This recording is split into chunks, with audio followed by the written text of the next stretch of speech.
Hey everybody, this is Steve, and we have something a little different for you today. Bonus material. For those who are new to the podcast, a few years ago we learned about a horror-themed charity called Scares That Care. They help burn victims, cancer patients, and horror authors in dire situations. Chris and I thought it'd be a really cool idea to have a shirt made with the Horror Makes Us Happy logo on it. Try to get as many of our guests to autograph it as we could, and then donate that to Scares That Care so they could auction it off for their charity. And do that as something to celebrate our 5th anniversary. Our 5th anniversary will be in a few more weeks. The first episode was released on May 1st of 2020. And as of recording, it is currently April 13th. So a few more weeks. The Scares That Care convention called AuthorCon, they had their 5th one a few weeks ago, so I went and handed off the shirt to Joe Ripple, who's the head of the organization. I believe they're going to be auctioning it off at an event in Arizona in a few months, and it's silent auction, in person only, no online bidding. So if you want the shirt, you're gonna have to be there to bid on it. It's got 32 different autographs on it, 34 actually if you count mine and Chris's. And while I was at AuthorCon, I ended up talking to a fellow by the name of Kit Power. He's an author and podcaster himself and was going to be moderating a panel of podcasters the next day, which I was planning on attending. During that conversation, he learned a bit more about what we do and that we've been doing this for about 5 years now, and also shared that there was an empty chair on the panel and asked if I'd be willing to join the panel and help share any experiences or knowledge that we've gained for the benefit of the other panel attendees. Of course, I was very honored to accept that invitation, and even better, he had the foresight to plan to record the panel, and he shared that audio with all of us who were on the panel so we could release it as bonus material for our podcasts, which we'll get to in a bit. We'll include links to all 4 of the other panelists' podcasts in the show notes for this episode. If you're interested in any of those, you can check those out there. One last note, you will hear some noise from the room next to us. Unfortunately, the walls were a little thin and they were pretty loud. We've tried to clean that up as best we could, but at the end of the day, it is what it is. You can only do so much with it. So I hope you do find the content useful and informative. Either way, without further ado, here we go. Cool. So we are up and recording. By being here, you're consenting to be recorded in an audio format. I hope you're all okay with that. If not, feel free to, I don't know, tell me or go somewhere else. So I'm Kit Power. I'm moderating this, and I hope sincerely this is the most I'm going to be speaking at one time, because this is really all about the panel and you guys. But my background in podcasting is I am a serial starter of podcasts, and so far I've not finished a single long form project I do. So I have several shows. I have a live, for the purposes of this audience I'll keep it, but I've got a live show called Writeopolis, which we do on Discord every other Sunday. It's me, British fantasy author called RJ Barker, and another guy called Scott K. Andrews, and we have a guest most weeks, not quite every week, and we every fortnight, and we talk to the guest about their work and writing in general, or at least that's the plan. Actually, the show really is. It doesn't work out that way. No, it doesn't work out that way. Well, the show really is it started during the pandemic, as a lot of podcasts is, and it's really about BarCon. You know, the best conversations you have at an event like this is the person you bump into randomly at the bar and you're like, oh, hey, I know you wrote that thing. Next thing you know, you're exchanging pictures of your kids and you're chatting about this, that, right? That's the Writeopolis vibe. So it's BarCon without the kind of, frankly, without the expensive bar prices. So it's pretty good in that sense. So it's really, really, really super conversational. I have a Sherlock Holmes show, which is on my podcast, which is just going through the short stories. And the Ultimate Horror Anthology is the one that I forgot the business part to bring with me, so Jasper's going to be really annoyed. Jasper Barks, my co-host, he's also a horror author, and that the premise is in the name. We take it in turns to pick a short story that we believe belongs in a currently hypothetical Ultimate Horror Anthology, and then we spend like an hour to 2 hours like really pulling the story apart, beat by beat, talking about the structure, but also the language, the biography of the writer, the setting in which it was written, the time, and all that kind of stuff. Season 1 of that's done. Season 2, we're going to be having guests. We've got various editors lined up for Season 2 and authors for Season 3. We've got Ellen Datlow. I'm going to get to ask Ellen Datlow what her favourite short horror story is of all time. I cannot wait. That's me, but I'm not the important one. I'm just the moderator, so I'm going to go this way first and then this way. And if you could just tell everyone your name, your background with podcasting, and your favourite podcast show, and then we'll start the discussion from there. So, go ahead. Steve Becker. The podcast I co-host with my friend Chris is called Horror Makes Us Happy. We do a light psychological profile of every guest that we interview. We interviewed creators in the horror business, everything from actors and actresses, directors, producers, effects artists, authors, and it's a fairly long conversation. We book 2 hours and then try to whittle it down to about 90 minutes. And the summary at the end, the last quarter, basically we sum up whatever topics we hear them talking about, talk about why that's important to them and how that intersects with the genre. My favorite podcast, I'm going to give a shout out to Scream Kings, co-hosted by NJ Gallegos, and I can't remember her partner's name. Sorry about that. We had NJ on our podcast. That's part of how I found out about that. And I think there was something else that you asked, but I don't remember what the third thing was. No, I think you got it. All right. Yeah, that's good. All right. Awesome. My name is Lucas Marino. I write as LC Marino. I have a long sordid history of podcasts, much like yourself. I think I've run 6 or 7 of them, including The Suspense is Killing Me, which is my current fiction, mostly dark fiction podcast. I'm a co-founder of So Below Books, an indie publishing company, with LP Hernandez. I'm mentioning him for 2 reasons. One, because of that. Also because his podcast, Dog-Eared Nightmares, is one of my favorites. And I think that it goes really well with Talking Scared, which is probably my favorite is what Neil's done with Talking Scared. It probably comes as no surprise to anyone. So yeah.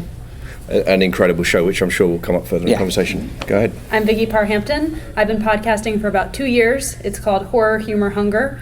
And each season is based on a short story or a novel of mine. I have guests, and then at the end we have a recipe inspired by the short story or novel. Always very delicious.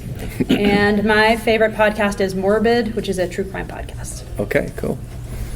My name is Rick Gibson. I have a podcast called Dark Bites, and I've been podcasting for about 3 years now, which has absolutely no series or anything consistent at all, so I guess I'm the oddball out here a little bit. I definitely learn from you guys in that regard. So my podcast, mostly it's regarding long-form conversations, primarily with authors. Of course, a lot of authors here have actually had the privilege, or I don't know, the courage, you have to ask them, but being on my podcast, and it generally runs anywhere from like 30 minutes to up to a couple hours and more, depending on it. I've done some movie stuff as well. If I see a great movie, sometimes I'll talk about that, or I'll talk about the people that helped to make the movies. And my favorite podcast, oddly enough, has nothing to do with horror, really. I watch an MMA podcast called The Morning Combat Show. So I really enjoy that, because it kind of gives me a bit of a breather from everything else that I immerse myself in as far as horror stuff. I'm also a reviewer, and I do a lot of interviews off the side too, so my head's always in horror, so I find that kind of stuff gives me a bit of a break. And there's various, my podcast is primarily on YouTube as well, so most of the time I watch a lot of podcasts to kind of help me out with that kind of stuff as well, like Roberta Blake, Nick Nimmons. Those would probably be my favorite podcasts as far as that goes. Briefly, hopefully somewhere in there I answered the question. Like Talking Scared, we'd had Neil on recently. Right. You might like to check that out. Check that out. Yeah. Cool. All right. Thank you, everybody. So there's our panel. Clearly very well qualified, perhaps slightly more well qualified than the moderator, but we'll leave that aside. Okay. So one of the things I think we've all got in common, but correct me if I'm wrong, none of us have a scripted show. Is that right? Correct. Okay. So I've scripted a few of them before, but that's usually only if I'm talking to, say, a big ass movie guy, and I know I've got 30 minutes. Sure. So I don't want to veer off too much. And even then, it's not scripted. I'll put a couple point things down, so I'm not feeling like I'm a robot. Cool. I wouldn't say ours is scripted, but we do have a bit of a format. Okay. So. All right, so let's get into that, because it's podcasting 101. So let's talk about if we're not scripting, how do you prep? What's a typical prep look like for a show? I mean, actually, let's start this in this time. We'll go that way, and then Sure. So preparation usually is after I've asked the person and they say, yeah, let's do that. And I'm like, hey, great. I usually start off by trying to get to know them. I'll look at their social stuff. Again, primarily it's an author, so I'll stick with that just to keep it simple, so I don't ramble on too much.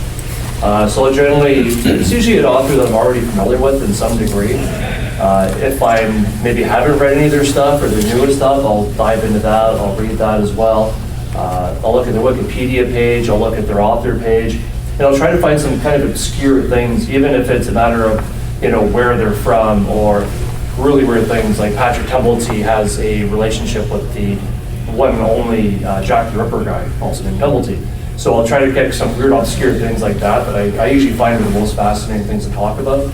And also look again at their social media, see what they've been up to, see what they had for lunch, see if there's anything exciting that's kind of gone on they've shared with the world. And I usually find those are pretty good conversation starters. Cool. Mine's very similar. I research my guests, and since my podcast seasons are kind of arranged around a theme, I will theme my questions. So my upcoming season is about religious horror because my upcoming book is religious. Okay. So I'll theme it around, if they wrote a religious horror book, that's what we'll talk about. And very similar, I look at their social media, get their bio so that I can give that at the beginning. I usually send them the questions in advance just so they can, think about them, have some good answers prepared. And it's my preparation.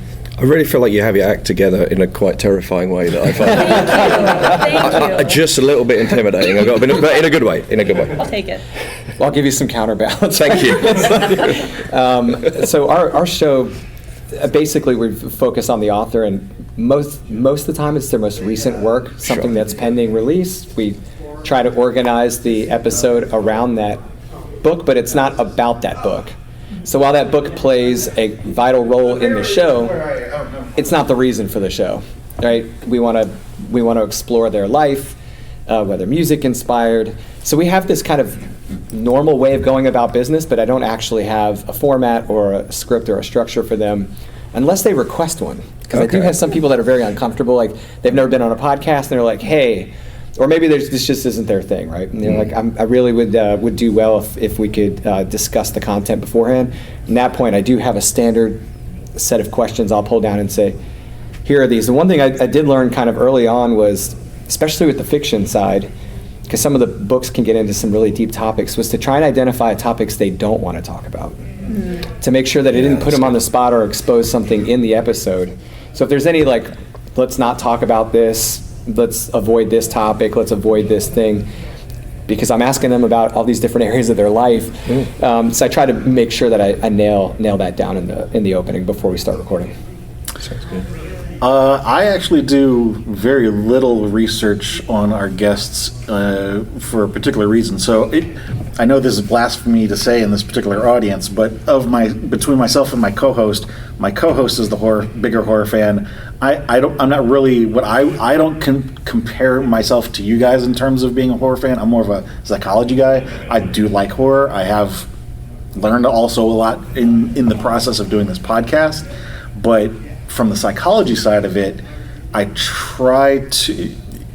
personally think that the things that come to the forefront of our minds when first asked certain questions, usually what comes to the mind first is an honest answer, and I try to go with that. And so I also try to come to the conversation with a blank slate for the same reason. So I will do some research on our guests in the sense of, there are only so many hours in the day and we need to pick who we're going to pick. But in terms of the theme of the podcast, we do have a list of questions. We break it down into childhood, teenage years, adult years, and then the wrap-up. And we basically ask the same questions for the childhood, teenage, and adult sections. We just repeat them. And the idea there being that sometimes when asked questions repeated times like that, you'll maybe remember something that you had forgotten to talk about earlier. And so we also have in the past shared those questions with guests in advance. We typically don't do that for the same reason. We want to ask the question to see what comes to your mind first. But we have had a couple guests say, I'm kind of anxious about doing this. Can you share the question list? And then we'll do that. Cool. I mean, also on that, I suppose the other thing they could do is if they're, so this is going to sound snarky and I don't mean it to be, but like they could listen to an episode of the show, right? We have suggested that as well. Yeah. Sometimes there's a hint for you if you want to go on a podcast, maybe listen to an episode first. Actually, we often suggest that even if we don't share the stuff. It's if you want to check out what we're doing. Yeah. So that reminded me of something else I wanted to ask about. It leads on to kind of talking about the editing process, but my starting point for that is to say, like, one of the things that I do, and I'd be curious to see if this is practice here, like when we record an episode with a guest, I always, and it tends to be me that does the edits for various boring reasons, I'll send them the edit before it goes out, and I give them final approval, because what I say is, like, this isn't journalism. I'm not trying to catch anybody out, and it's what I've discovered about doing the format is, for a lot of people, because it's conversational, because it's free flowing, people will end up telling you stuff that you haven't read in interviews, stuff they haven't maybe talked about on mic before. And just once in a while, they might be like, yeah, you know what, on reflection, maybe that doesn't need to go out into the world. So I always give them first refusal. But I'm curious, like, just in general, if you want to talk about just talk to a bit about post-recording editing process. We'll start here. Sure. That hasn't happened to me. I don't usually do that, but most people don't say, oh my gosh, don't put that in, or they'll say, you can edit this out, right? I say, yes, of course. Right. But yeah, no, that hasn't happened. I usually record on Zoom and I edit in iMovie, which it might not be the most official way to do it, but it's worked really well for me, and it's a pretty straightforward process. Fair enough. I do all of my recording on Restream, which is a live streaming platform that also gives you the ability to just simply record rather than just stream. Now, the reason I do that is it gives me 1080p quality video, because I do upload to YouTube, and on Spotify they have the video option as well. And because of that, I do have some editing concerns that I probably wouldn't have, because it's recording in such high def. I do have sound treatment done on the episodes afterward. By that I mean I send it to my 18-year-old son and say, hey nerd, clean this up for me. All right. And he does all my tops and tails, like trims the very front, trims the back. Sure. I think one of the most awkward things about the pre-editing process is, like, you're like, hey, I'm going to stand here and look ridiculous for 3 seconds before we start talking. And then it's all that stuff that gets cut in the editing. But it's fairly rudimentary editing, much to your point about if there's something mid-episode. I listen to every episode fully through before I allow it to go to publish, and then I'll share it with the other person as well. And I also give them quite a bit of time between the recording session and it going live to kind of consider what we talked about, in case something does come up. They're like, maybe I shouldn't have talked about that. We can just trim that out. So duty of care, good stuff. That's kind of interesting, because the way that I do my editing now is not the way I started doing my editing originally. Because when I started off, I thought, hey, I need to go, Mr. Beast mode and have all kinds of B-roll stuff and exciting, effects and all that kind of garbage that honestly nobody really cares about. And thankfully, because I do listen to, say, I think it was on the Nick Nimmin show, where he was saying that you don't need to do that. People want to know what you're about, what the person's about you're talking to. They just want the raw stuff. So they don't care about all the other crap. But I found that by doing that, it didn't make any difference at all. Oh, thank God. Because it was such a pain in the ass. It took so long to edit things that it was like starting, like, every time it felt like I was leaving a piece of my soul somewhere that I was never going to get it back. So this was like a huge relief for me and a green light. So the way I do editing now is a lot more simplified. So a lot of times I use StreamYard. I find that it's just been fantastic. It's really nice and clean. It downloads things. And it gives me a chance as well to record locally as well, so I can, if I've got a train going by or something, or I don't know, my cell phone goes off or something stupid like that, I can actually take the clean version of the audio from my guest, and I can kind of mute out my part of it. So that's, and other than that, when I go through and I do the editing, I usually do, I try to edit up all the ums. That one edit myself sucks. I do a lot. So I do that, filler words, people that kind of stumble along a little bit. I try to clean that up a little bit, but otherwise I just try to keep the raw, what they said in there. Audio is always king. I mean, you could have a crappy looking video. I do primarily video. I do put stuff over on Spotify as well, if I remember to do that. But usually it's a video. So if the video's a bit wonky, nobody really cares. It's forgiving, but the audio has to be solid. So what I usually do is I run it through. It used to be free until 2 weeks ago, but Adobe Enhance. I can't remember the actual URL, but it is fantastic. So it takes, I download all my stuff there. I run it through the Adobe. I say, what percentage of it I want. I can control the background noise if there is any, and then essentially that's it. It's ready to go. I don't usually share it with the guests beforehand. Typically what I'll do, and I guess I don't know, maybe I should have said that in the preparation part, is I'll also say to them too, hey, we're going to hit live here in a second, but if there's anything you say that you wish you hadn't have said, let me know, I can edit it out. Right. And that's what really happened once. I was chatting with Jack Ketchum, and I'm like, hey, what's the worst thing of your experience? And he once basically threw a producer or director under the bus for absolutely effing up his offspring. Luckily, we've never seen that. So that's a good thing anyways. And so I took that part out, but that's literally the only time I've ever had to edit out what somebody actually has said. So that's basically my editing process. Cool. You know, sometimes I'll put images of their books if they're talking about it, but that's his Mr. Beast and like that. Sure. We're audio only at the moment. We're thinking about doing some video stuff, but that might be separate and live, so I don't have to do the editing. Yes. Because our conversations are, as I said, you know, sometimes 2 hours, 3 hours long in some cases, the editing on some of them can be a bit of a slog. Some of them go, you know, easier. But because of the format we have, you know, the fourth section is the summary where we talk about any topics that have cropped up multiple times. By the time I get to that, and I'm also taking notes as we're doing the whole podcast, I have something to reference later when I do the editing. And so I used to start with what I refer to, you know, the fine cuts versus gross cuts. I used to start with the fine cuts, and then I realized I'm spending a lot of time doing fine cuts on an entire section that I can just remove because it's tangential. And so I've changed my process to where I use a program called Reason. The company is called Propellerhead. It's actually music software that my co-host is a musician. He's had, you know, stuff on label. I'm an amateur musician. We've done collaborations. Actually, the theme music for our podcast is our first song that we wrote together. And so the thing I really like about Reason is that you can set up a virtual effects rack and save all your plugins and then save that as a template. So what I have now is basically like a 3-track song, and I just drop the audio in, and all the settings are already dialed in for me and my co-host, and so all I have to do is dial in the settings for the guest, and then what I do is I listen to it at basically double speed, and I mark off any sections that I think are completely tangential and could be removed. And then I do that, and then I check to see if I'm under roughly an hour and a half.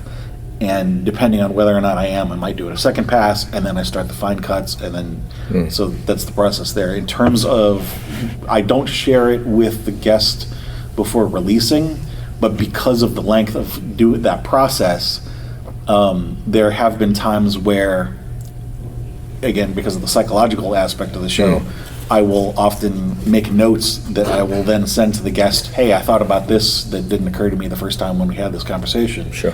But I'll also pick up on maybe there's once or twice there have been some guests that have said something that I went back and I was like, do you really want us to? Right. And they're like, yeah, no, we could probably take that. So I don't give them the full audio, but if something like that comes up, we may have a conversation afterwards.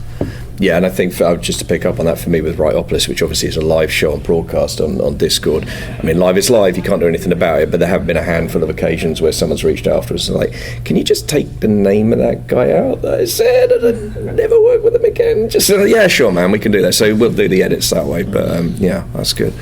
All right, so next one I want to leave plenty of time for questions because I feel like if it's 101, then we should probably spend most of it, or at least a good chunk of our time, having a conversation there. So just one more, and then we'll go over to you.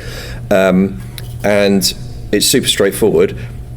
Your favourite episode of your own podcast and why? And I'm just going to start there, and we're going to go down the line. Oh, good God! I was like, okay, hopefully start over at that, and I can. I can take that quickly if you. Oh no, sure. Start. Yeah, go for it. Yeah, if you want time to think, let's do that. Our episode with John Skip was Chef's Kiss. He at the time was roommate with. Or housemate, I should say, with Garrett Cook. Right. And we had interviewed Garrett, and John had checked out Garrett's episode, so he knew the format of the show. Great. And he's also, I think, in his 60s now, and also a good writer. And so, he'd also already done all the homework to know the answers to the questions we were going to ask. And so when we came in, he just had everything laid out and actually gave us 15 minutes of audio straight. And then I was like, okay. Trying to fit in where that answered all the questions we were going to ask. And the other thing that was great about it is that it's almost funny in terms of storytelling, because I don't want to give away the ending, but there's some stuff that he shares in the podcast, and then he shares something different at the very end. But it ends up being balanced and sort of almost in Eastern, maybe Buddhist tradition. Right. Again, I don't want to give too much away, but I love the way that whole thing played out. Almost like the dude's a storyteller, right? Yes. Sure.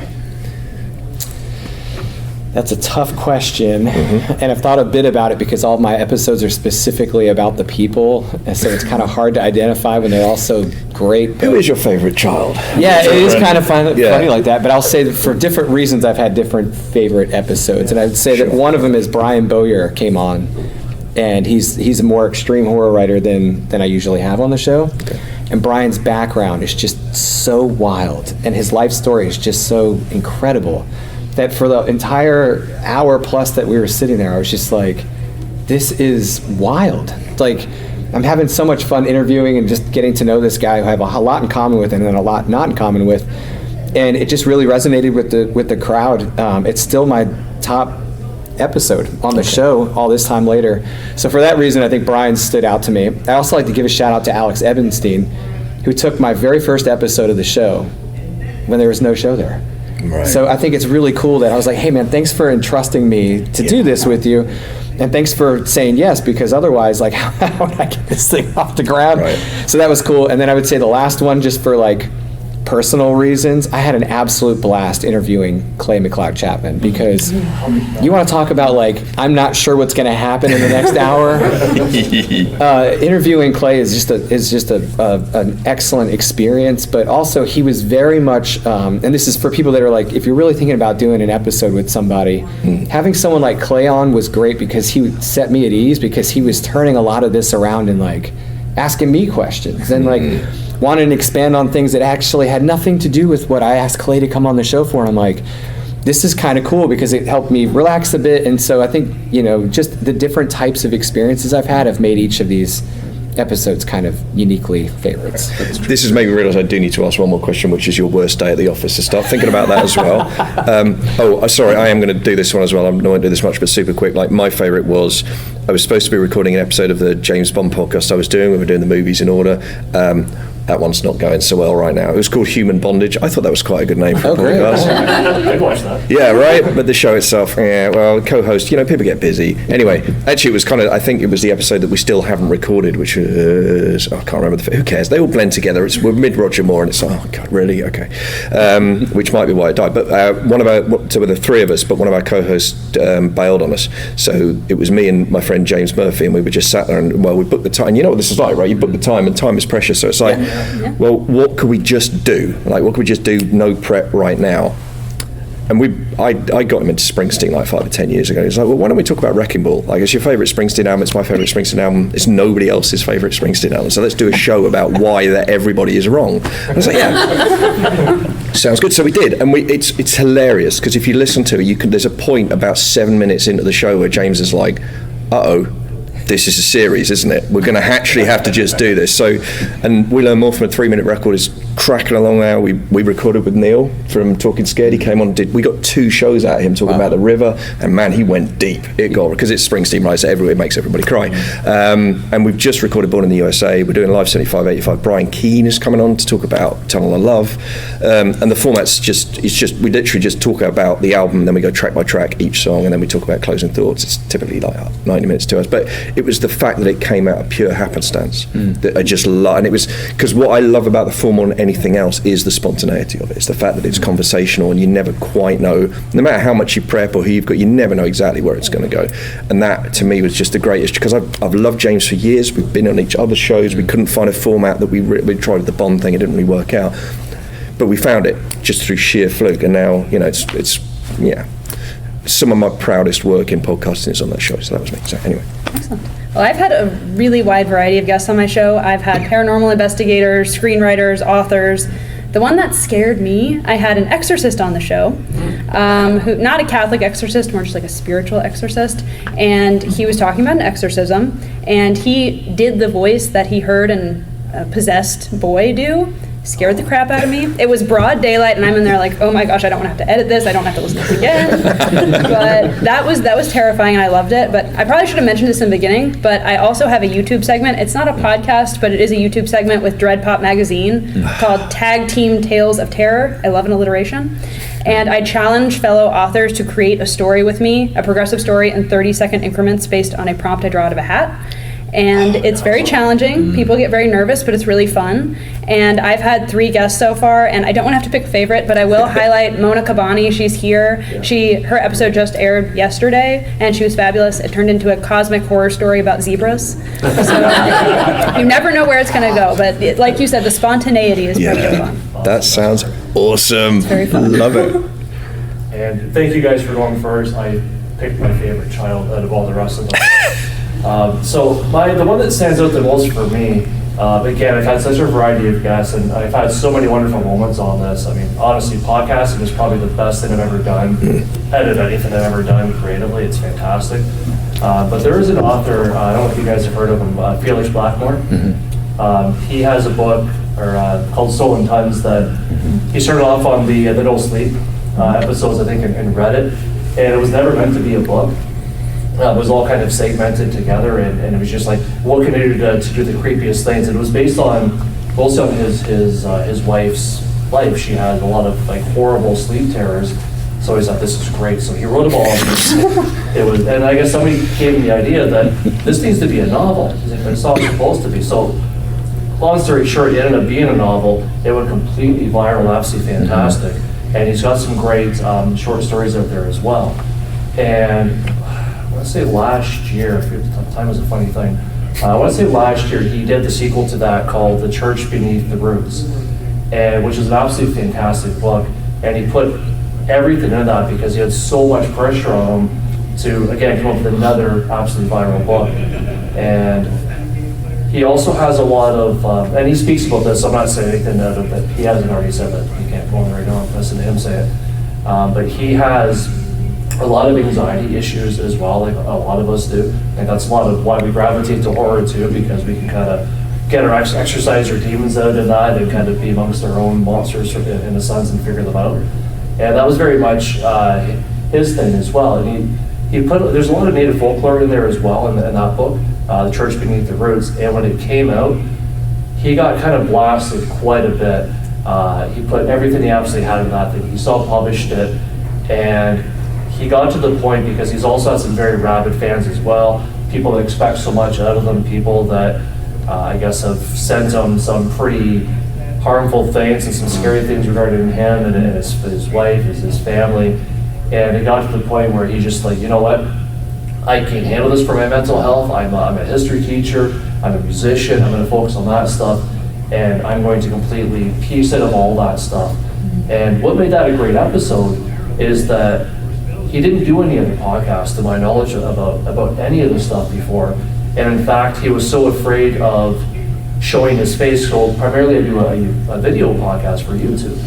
And he didn't want to, he asked me, is it okay if I just don't show my face on there? And I thought, well, yeah, I'm not going to say no to that, of course, whatever's going to make you comfortable. But I also was a little bit nervous because I wanted his content to be seen by a lot of people. It was actually I did a live podcast of this, and I thought, how am I going to do this? Because I did a chat previously with Frank Darabont, and I thought, well, I'll post that up. It wasn't a video chat, it was a phone conversation. But it didn't do very well because it's YouTube. People want to watch videos and stuff, even though audios can't. Go figure. So I'm like, nobody's going to watch this, and I feel horrible. So I decided, well, I'm going to do like a sort of a Snowden thing. I'll say, because unfortunately he is now trapped beneath the roots of his own novel. He wasn't quite able to make it, and he's afraid if he shows his face, you're going to get a better understanding of his location, and you're going to try to get down there and help him out. And he doesn't want to drag anybody else into this. I thought it was kind of clever, but it was an excuse to do that. To do that. And the amazing thing is, as we got going, he absolutely opened right up. Like a page opener. He opened himself up to talking about his mental health, to talking about his struggles, to confessing that that's it. He's done with writing right now. And it was such a profound thing that he decided to share, on my show, but with everybody else that was watching. And despite it not having any video on YouTube, it's actually done extremely well. Some fantastic feedback. And I thought, this is fantastic. This human being that is obviously going through some pretty tumultuous times, possibly the worst time in his life. And he decided to open that up to me and to share absolutely everything, no holds barred. And that one really stood out for me. That was just a really powerful experience that I'm super grateful to be a part of. Yeah. So that's my favorite genre. Cool. All right then, I'm going to start with you this time. This is super quick, and then we're over to you. So super quick. Worst day at the no names, no pack drill, but worst day at the office.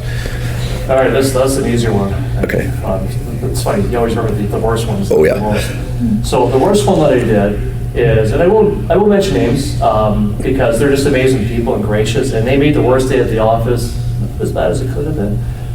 So I was chatting with Laurel Hightower, Rob Kelly, and Red the Gold. They just finished doing a Dark Tides book for Crystal Lake publication. So I thought I had all three of these freaking giants on my show, and we're chatting away. And I usually make sure, I have a 6-year-old son, so I usually make sure that he's off doing other things. My partner's amazing. She'll usually take him out and do things for a while, and she'll message, hey, are you done yet? And if I don't reply, she'll hold on.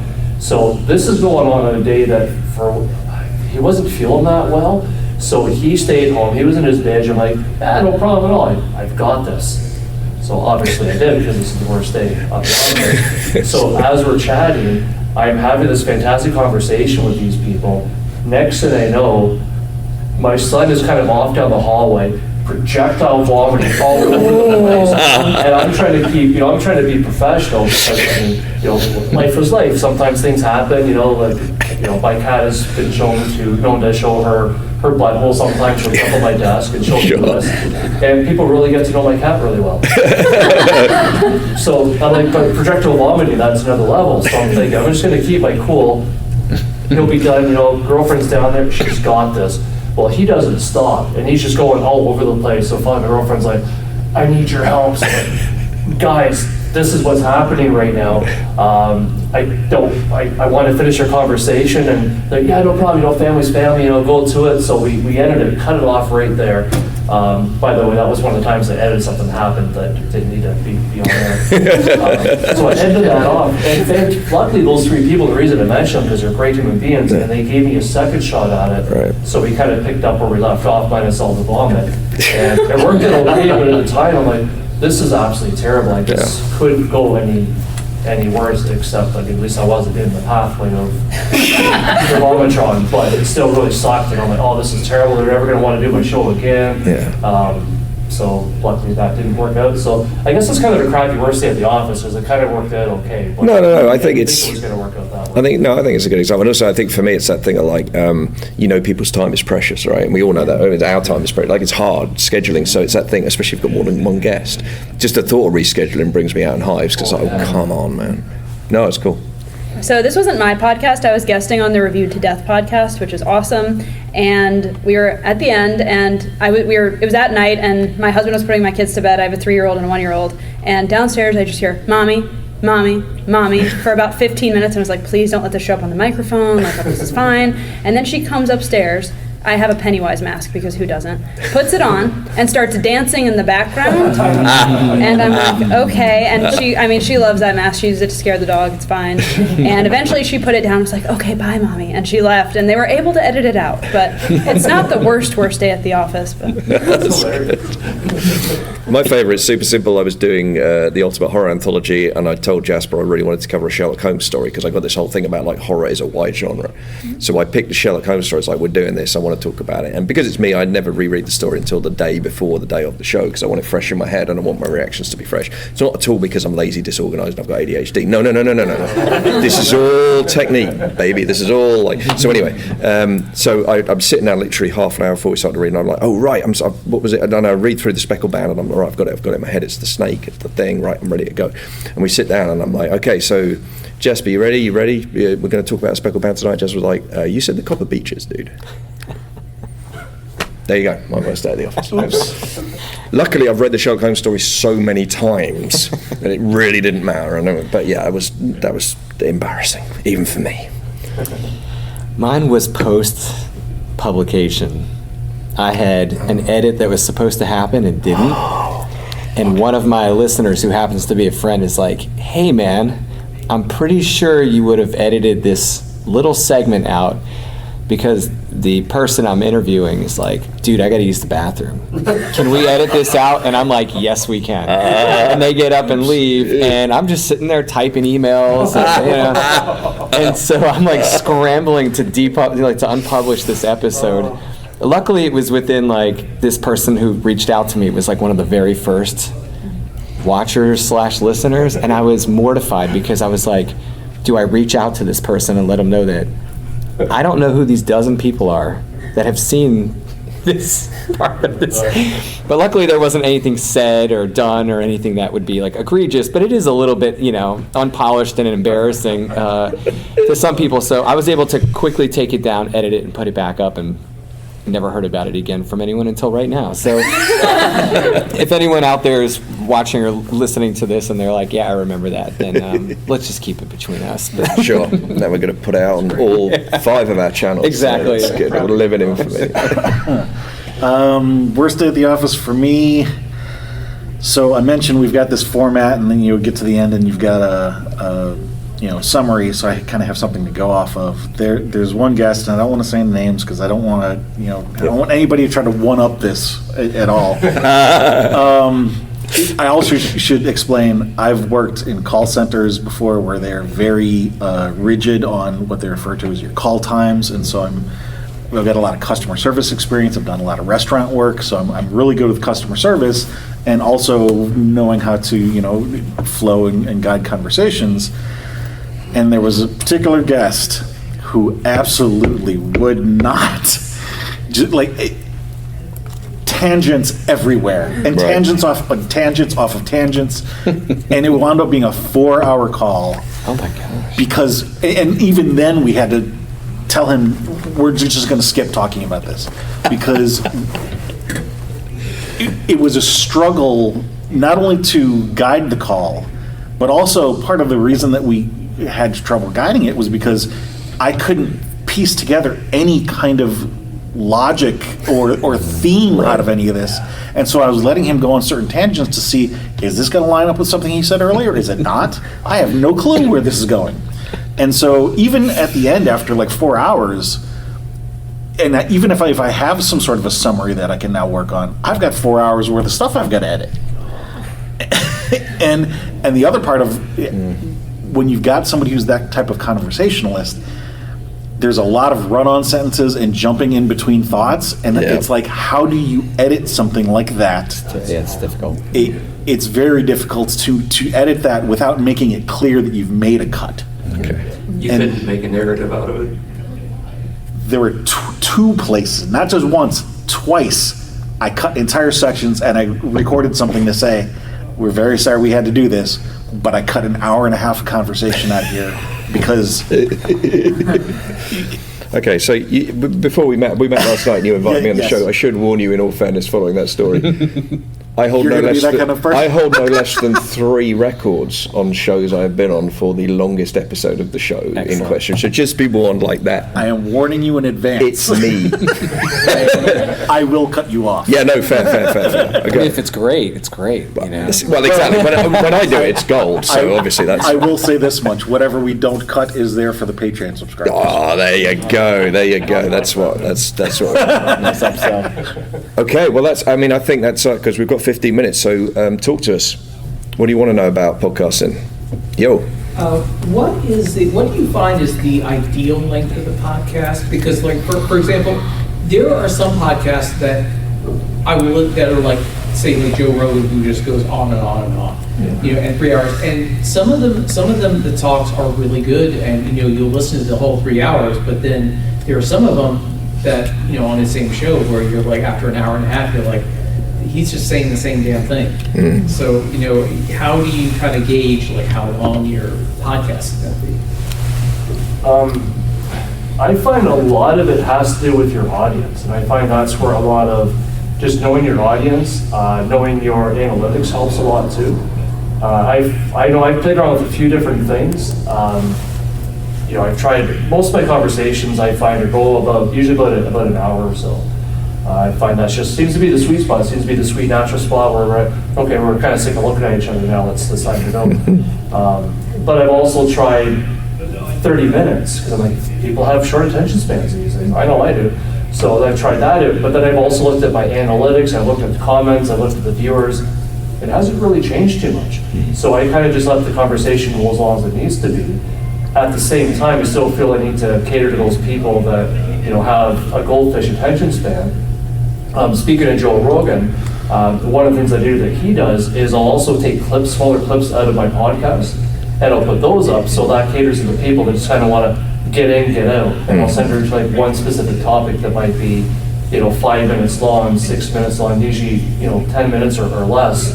And I'll repost that up. And sometimes it's a bit disheartening because sometimes that one clip does better than the whole bloody thing that I spent time, having a conversation with. But then other times it doesn't. And I think that's good too, because it gives extra exposure. And I like to think the same people are maybe watching it, but probably not. So it kind of reaches a bit of a different type of audience. But I think a lot of it just boils down to just knowing your audience, trying different things, looking at your analytics, seeing if it makes a difference. And I don't think you should cut a conversation short. I think you should still keep it natural and fluid. I like what you said there. My answer is going to be, we can't answer that, only the audience can answer that. And I think the closest you're going to get is to find out, like he said, what feels right to you, and then if a certain segment of the audience agrees with you, they're going to stick around. If they're not, then they won't. But as he said, you can also edit things in different ways. Like we've got an hour and a half podcast. We do pull out 60-second clips that we post as shorts. I do like what he said about 10 or 15-minute clips. That's an idea I hadn't considered until just now, so that'd be something that might be worth doing. There are different ways that you can capture other markets, shall we say. I mentioned earlier that we're thinking about doing a video thing that would be live and no editing. That's part of the reason that we're talking about doing that, my co-host and I, because right now we're audio only and 2 hours long, or hour and a half. Doing that would be short form, it'd be video, no editing, it'd capture three. Actually, the fourth thing that it captures is, because of our format being so in-depth, even after we've built this relationship with the guest, there's no reason for them to come back for another interview like that. Right. And so, this other thing that we're thinking about doing would fill that fourth thing too. Do you guys ever do we'll do a long interview and then maybe break it into 2 different podcasts, so it's stay tuned for part 2? I've done that once. I've never done that. Most of I might be on the shorter end here. Most of my episodes are between 25 and 45 minutes. Okay. I schedule guests for about an hour, mostly because that's me. I have to work when my baby is asleep, so that's how much time I have. But I've kind of followed the guest. If the conversation goes for 45 minutes, let's do that. If we're done in 25 and we've said all we need to say, we do that. And I haven't found a big difference between, it really depends on the guest, not so much the length, on how popular that episode is. That's a really good point. I've done that once. So Neil McRobert, Talking Scared. I finally think I've been following this guy on Twitter for 3 years, thinking, how do I approach this guy? Because obviously, what I want to do is I want to go on Talking Scared, right? Because that would be massive, right? But it's it feels a bit like, hey, have you heard him? I want him to hear me and just be like, oh yeah, I read your book, and kind of, that's kind of the dream, right? And I'm we've been exchanging tweets, he's sociable, he's but you don't know if any of that's real, right? It's just you being polite to each other, whatever. So I'm and then it was hearing him talk on another podcast about his fandom of Bruce Springsteen. I was like, I got you. That's it, right? No, seriously, because he's going to hear this. This is really embarrassing, but I don't care. No, he's not. He doesn't listen to me. It's fine. No, but my thing was okay, so don't invite yourself on his podcast. No, invite him on your podcast. That's the way to do it, right? Make that connection. And it was an authentic fandom that we shared, so it wasn't artificial. It was but we had it with that because he wanted to do The River, which is it's a double album, that's a lot. And he was it was his suggestion. I give him all the credit. He was you know what, let's just do 2 sessions. Something you would do. Yeah. No, oh God, yeah. And he was let's do 2 parts. Do The River, disc 1, do disc 2, and I'll come back, we'll do it as 2 shows. So yeah, that was my thing on that. But I think, to go to your first question, I think you answered it yourself. It depends on the guest. It depends on how. If you've got 3 hours of solid gold conversation, then you put it out. If you've got 90 minutes, but if the guests are repetitive, whatever, I think a podcast should be like a novel, like a short story. It should be as long as it needs to be, and not a single second longer. Mm-hmm. It's as simple and as difficult as that. But I don't think there is one size fits all. And I think there's an audience for all kinds of shows as well, personally. Yeah. And I've done fiction and nonfiction differently. So with my fiction, I set kind of an expectation for the audience over time. They're used to the episodes running about an hour. So I deliver that because that's what they've grown to expect. If I had set the standard initially as lower, you violate that, the people start to go, well, hold on a second, because we're creatures of habit, right? So So I kind of set the standard with my fiction podcast to be right about an hour. With my nonfiction, people don't want to hang out with you. They want to learn and get out. So those are much shorter. I use those. I own a training company, so I took more of like a training product kind of method with that, where it's like anything longer than 20 minutes, I'm starting to question whether I should still be sitting here. And so for those, they're like short, insightful, punchful, 20 minutes. It's just usually just me teaching on a topic or expanding on something. But if you bring a guest in, that's going to grow it. So, there's people that do solo podcasts, although, they're not quite as popular as far as like what you're going to find. If you're going to do them by yourself, you're probably going to get pinched into a shorter duration. Yeah. So. I have not done, or we have not done a double episode yet. However, it's something that we have sort of pitched to a couple different people, but not necessarily in the way maybe that you were thinking it. There have been a couple people that we have approached to be on our podcast as interviewees, where maybe they're part of a team, but because of the theme, we really only interview one person at a time. And so we've said, if you would like, we will interview you as one episode and then do a bookend where we interview your partner as a separate and release them, together. Unfortunately, nobody has taken us up on that so far. I talked to LP yesterday. I didn't realize when he was sitting next to you today. That might be an option. Just book him for anything you want. Yeah. You heard it here first. Okay. Any more? Yes. I'd like to know more about like marketing and growth and trying to get it's a tough as a podcaster myself, like it's a tough world when you're trying to grow, and I mean networking, things like this, but like how else do you guys garner listeners? Okay, I'm so not qualified to answer that. Please, anybody. Yeah, go for that, please. I did do a little bit of Facebook ads in the beginning.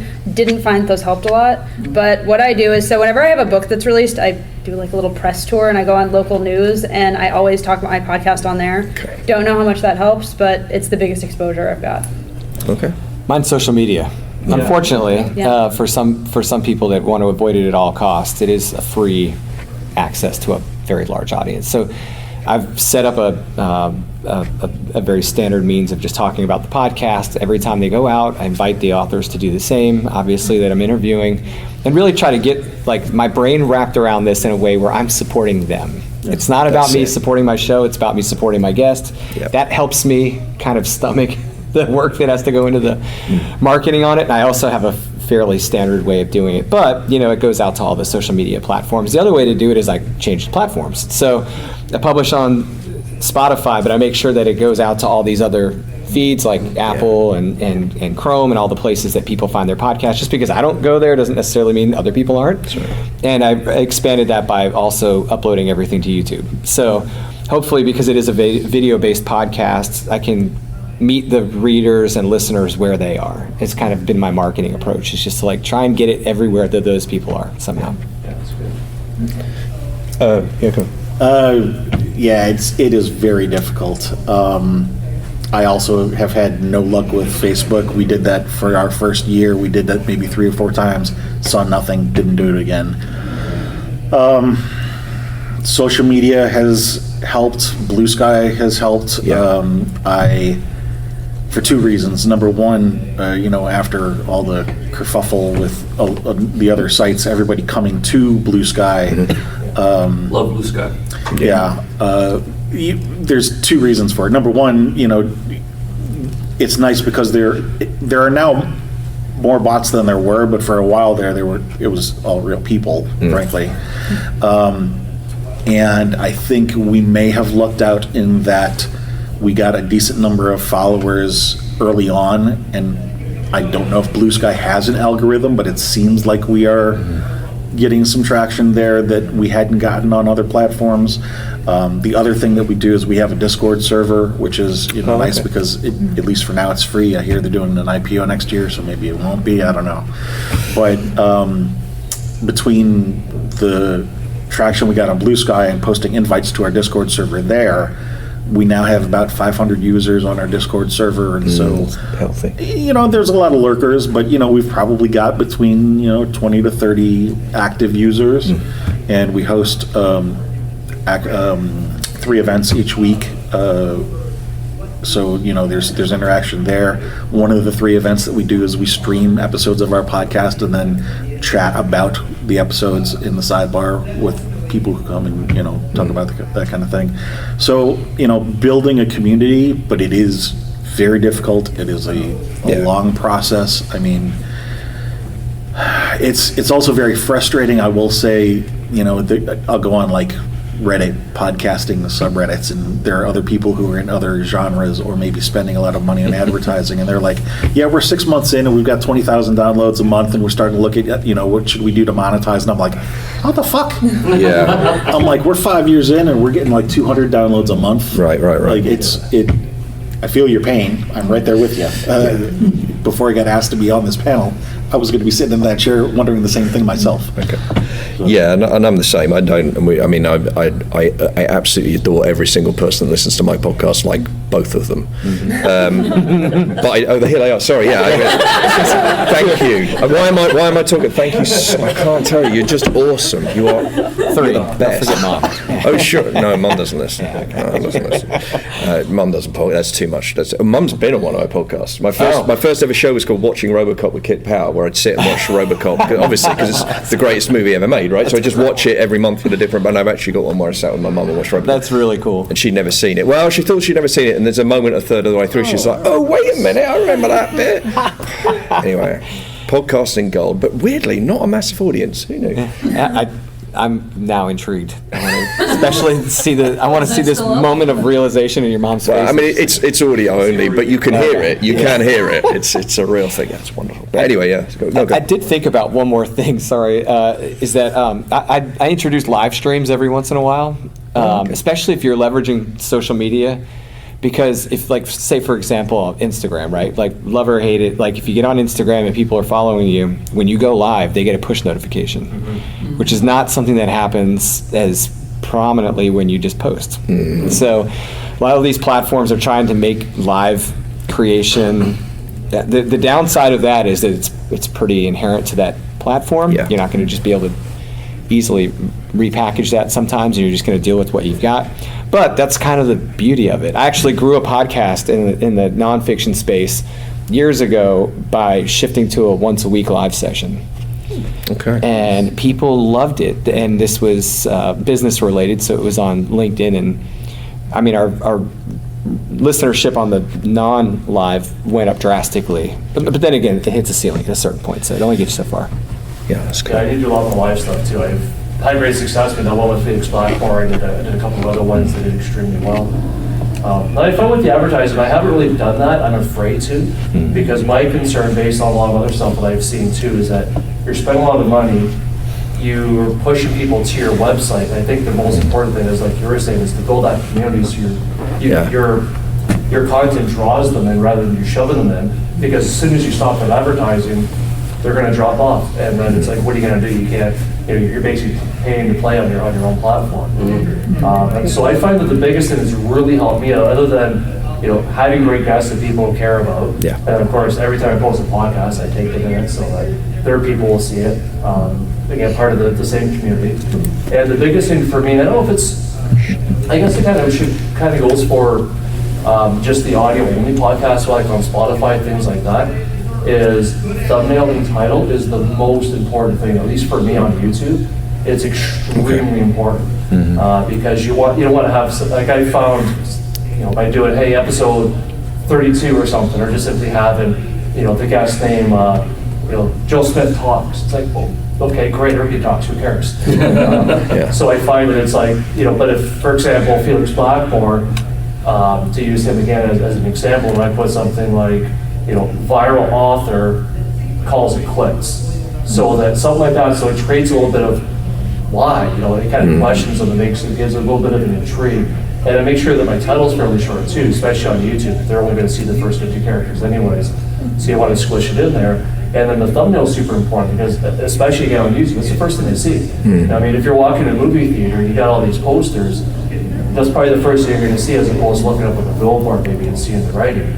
So you want to have something that's going to draw them into it, something that's nice and clean, so they know exactly what it is enough to be interested. And they might look at the title, and I think, oh, that sounds really interesting. I'm going to find out what that is, or what's another one I just did recently that did really well. I honestly, my mind is blank for some reason because there's so many things that I could think about. Well, it's the podcast equivalent of a book cover. Like, we all know this as indie publishers, right? The book cover's got to be good. Like, forget it otherwise, right? Listen, we're actually past time, so thank you so much, everybody, for joining us. I want to say one more time, let's go down, just say your name and your podcast on the way, and then we'll get out. Sure. Rick Hipson, Dark Bites. If you guys do want to grab a bookmark, thank you very much. Thank you. Already got one? I think I got one, but You want another one? Sure. Another one. Why not? You want to do a friend or something? Don't worry. Vicki Parhampton, Horror, Humor, Hunger. Perfect. Kit Power, Ultimate Horror Anthology, and Writeopolis. Lucas Marino, The Suspense is Killing Me. Steve Becker, Horror Makes Us Happy. Our panel, ladies and gentlemen, give them a round of applause. Thank you. Great job, Kit. Thank you, everybody. Yeah, go for it. Scoot on in. Yeah.